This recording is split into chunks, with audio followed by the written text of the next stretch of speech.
These robots are both creepy and cool to watch. They're still controlled by a surgeon, but the benefits doctors are seeing from them could bring them here sooner rather than later.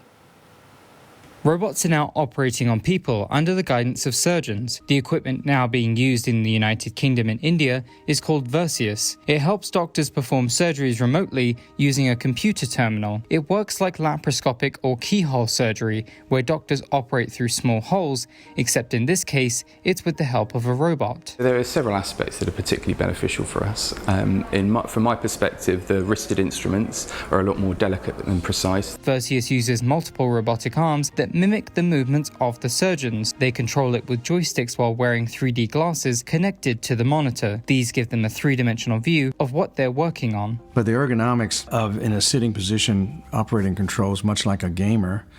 I've never been a gamer, but that's what I hear.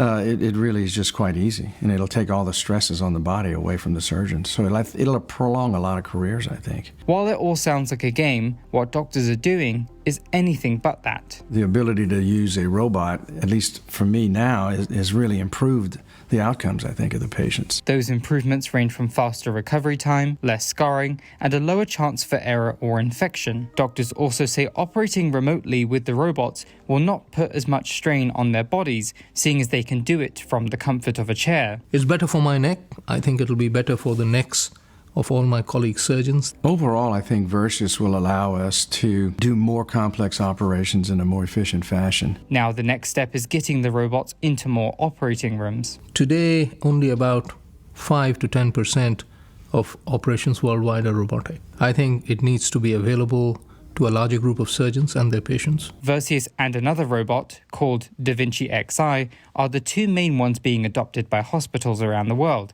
and it's just a matter of time before they're available everywhere. I think robotic surgery is the next step, and now that we've tried it, there's no way of going back from there. So as for how much these Versius robots cost, the company has not said, but they said it is cheaper than previous models that they've been working on. I'm guessing it's going to be a pretty penny, but it'll be worth every penny in my hand. Wow, it's amazing. I mean, and I know laparoscopic surgery is quite a thing, where they actually don't even open you up entirely, but use those little cameras to do the surgery. This kind of goes to the next step. It goes to the next step. So not only is it going to minimize the scarring, but the robot's doing all the work, so the surgeons aren't getting worn down as much as well. Wow, pretty remarkable. Thanks so much, Jordan. You're welcome.